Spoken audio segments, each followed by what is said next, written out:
మళ్ళీ చెప్తున్నాం, కాంగ్రెస్ పార్టీ ఉన్నంత వరకు విశాఖ స్టీల్ ప్లాంట్ ని ప్రైవేటైజ్ చేయడానికి మేము ఒప్పుకోం.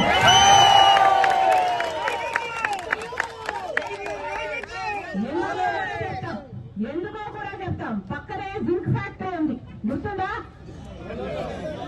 పక్కనే జింక్ ఫ్యాక్టరీ ఉంది. దాన్ని తీసుకెళ్లి వేదాంతాకి ఇచ్చారు, ప్రైవేటైజ్ చేశారు, వేదాంతాకి ఇచ్చారు. ఇప్పుడు జింక్ ఫ్యాక్టరీగా ఉందా? దాన్ని మూసేశారు. అంటే అంతమంది ఎంప్లాయీస్ వాళ్ళ జీవనోపాధి కోల్పోయినట్టే. అంటే ఇప్పుడు జింక్ ప్లాంట్ లో అసలు ఉపాధి లేదు. ఇప్పుడు వేదాంతాకి ఇచ్చారు, వాళ్ళు రియల్ ఎస్టేట్ చేస్తారు. అదే జరగబోతుంది ఇది కూడా. దీన్ని ప్రైవేటైజ్ చేస్తే ఈ 30,000 కుటుంబాలు రోడ్డున పడతాయి. ఆ తర్వాత దాని పైన అసలు దీని కెపాసిటీ 20 మిలియన్ టన్నులు.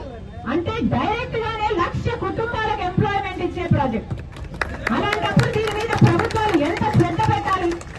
అవి పెట్టకపోగా ప్రైవేటైజ్ చేస్తున్నారు అంటే దుర్మార్గం కాకపోతే ఇంకా ఏమనాలి?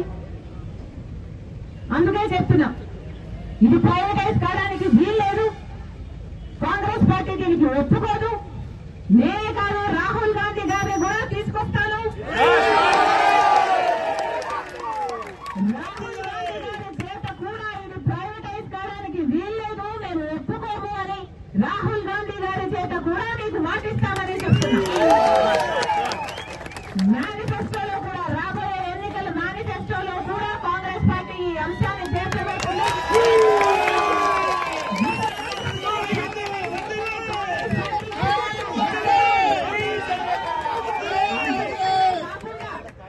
ఈ ప్రాజెక్టు నిలబడడానికి దీనికి కావాల్సిన మైనింగ్ కూడా ఏర్పాటు చేయడానికి కాంగ్రెస్ పార్టీ